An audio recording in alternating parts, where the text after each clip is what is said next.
Like your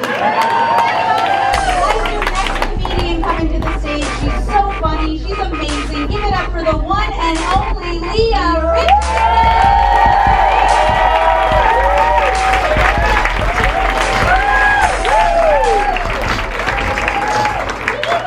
Hey guys. No idea why I decided to dress like a sexy janitor tonight. I feel most myself in utilitarian jumpers. Hey guys, I'm Lia. I'm an adult woman, and funny story. A couple weeks ago, my therapist followed me on Instagram, which I don't think they're supposed to do. But what's so great is she'll like every single thing I post, because she knows how much I need it. She knows better than anyone how much I need that. Instagram's a weird thing, man. I had a friend tell me that my Instagram page was a mess, so she set me up with this service that was supposed to help me like expand my audience or whatever. And it's basically just a super generic bot, just a bot that leaves like these generic comments on strangers' posts. So like one day this woman wrote a post and she was like, "My mother died 7 years ago today, and some days I miss her so much, I don't want to go on." And my bot commented, "Cool post!" And I was like, I got a very angry message from that lady, understandably. And I was like, oh my god, I'm so sorry, I'm using a bot. And 2 weeks later, that same woman writes a post saying like, "My dad is in the hospital, please pray for my father." And you see a comment from me that says, "Awesome stuff." So, happened twice. So how's the service going? I mean, I made a stranger cry 2 times, but I got 200 new followers. So it works, service works. I was recently in a really a bad car accident, and but fortunately everyone's okay. But right after it happened, the woman who hit me kept frantically shouting what she thought happened, and her story kept changing. She's like, "She blew through a stop sign, she's on drugs, she's probably running late to a hot date or something."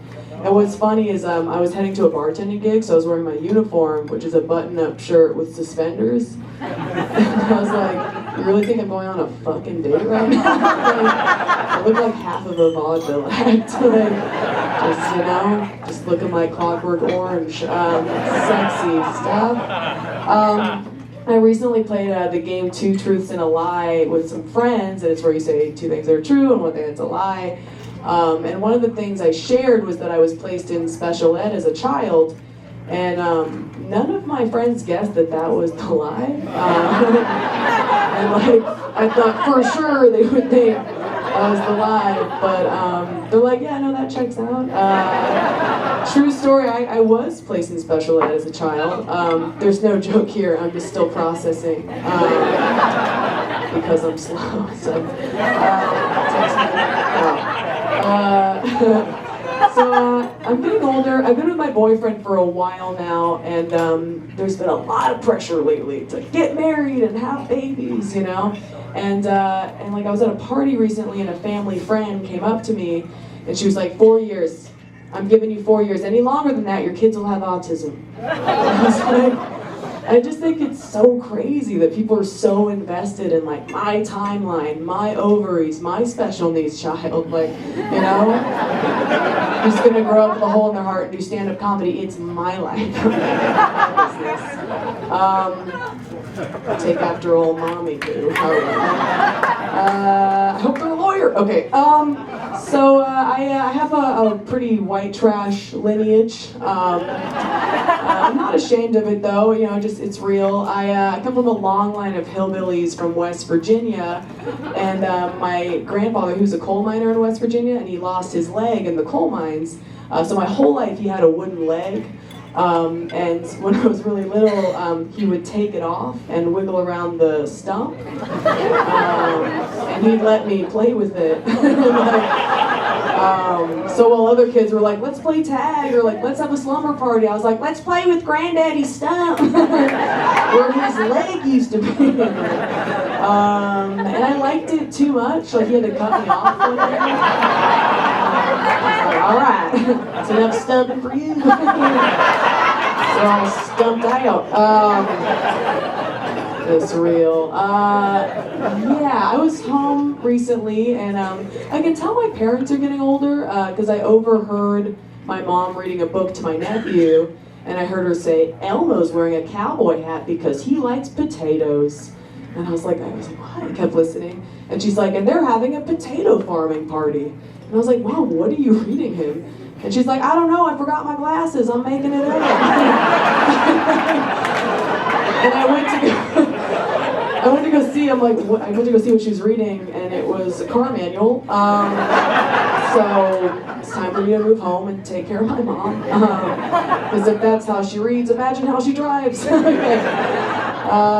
Good times. So, yeah, when I was home recently, my parents, they live in this like small podunk town, and one thing I realized is things are just a lot more lax there. We were grocery shopping, and there's this woman with her 3 children, and they're all piled into a shopping cart, and the kids were playing this game where they leaned over the edge and were trying to see how many butts they could spank as they went by, and like the mom was just like laughing and egging them on, like, this is normal, and I was thinking, like, if that happened here at a grocery store in like West Hollywood or Brentwood, like a meeting would be called, but where I'm from, that's just like small town fun, and it was so funny because by the time they got to the checkout, the cashier was like, hey, you missed one. Yeah, you wanted to play too. Yeah, just good wholesome fun, So are you guys into serial killer documentaries? Yeah, alright, not the only weirdo. Yeah, I'm a big true crime fan. My personal favorite serial killer is the Golden State Killer. He was real big in the 70s, and he was discovered like a year ago through DNA testing. But, March, I love you, you're my friend. Reno. But what I found so fascinating about this case was that all of his surviving victims said that the one defining characteristic for this faceless monster was an abnormally small penis, like a baby carrot. And it's a medical condition, it's a micropenis, and he has one. And to me, this was like the ultimate punishment, like better than death row or life in prison is your little dick being put on blast all over the news. And like all these women confirming it. And like, no wonder it took so long to catch him, because like, if everyone's talking about your abnormally small penis, you will do whatever it takes not to get caught. But if they were talking about how he had an abnormally large dick, he probably would have turned himself in and been like, I did it! Guilty! But, I'm not even a size queen. My boyfriend loves when I say that. But,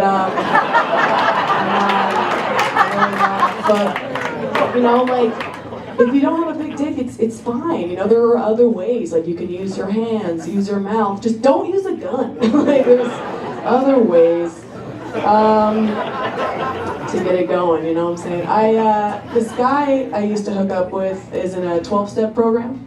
And I guess one of the steps is to make amends, and I guess he felt like I was someone he needed to make amends with, so he reached out to me, and he was like, hey Leah, I feel like I was really inappropriate with you in the past. You don't know this, but one time I slipped an Adderall into your drink because you were really drunk, and I was worried you were going to pass out before I could sleep with you. And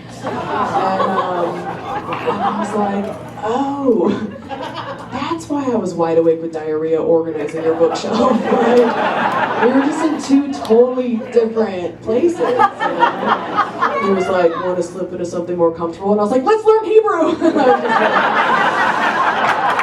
learn it! So I have a pretty deep voice for a girl, and I feel like it throws a lot of people off. Like, I feel like I look like the kind of person who says stuff like, let's get margaritas at the bungalow. But instead, I'm the kind of person that says stuff like, let's put a bunch of eggs in the microwave and watch them burst out of their shells. More my vibe. I work a lot of odd jobs to stay afloat. here in Los Angeles, and one of them is shucking oysters at fancy parties, and it's very strange. One thing that sucks about it is I got to deal with a lot of like older, creepy rich dudes, because that's who likes oysters apparently. And this one guy came up to me and he's like, "Did you know oysters are an aphrodisiac?" And I was like, "Did you know no amount of shellfish will make me want to fuck you?" I didn't actually say that. And I was like, "It's cheaper than roofies, right?" So I got fired. You can't talk that way to customers, it turns out. So I'll leave you with this. So I'm a comedian, and if you can tell, that's what I'm doing. So I'm a comedian, and I just had a stroke.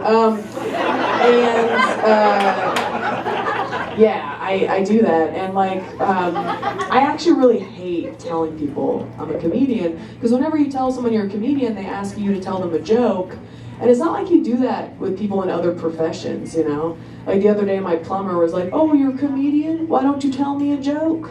And I was like, "Oh, you're a plumber? Why don't you fuck me before my husband gets home?" I've seen porn. Cool. You guys have been great. Thank you so much.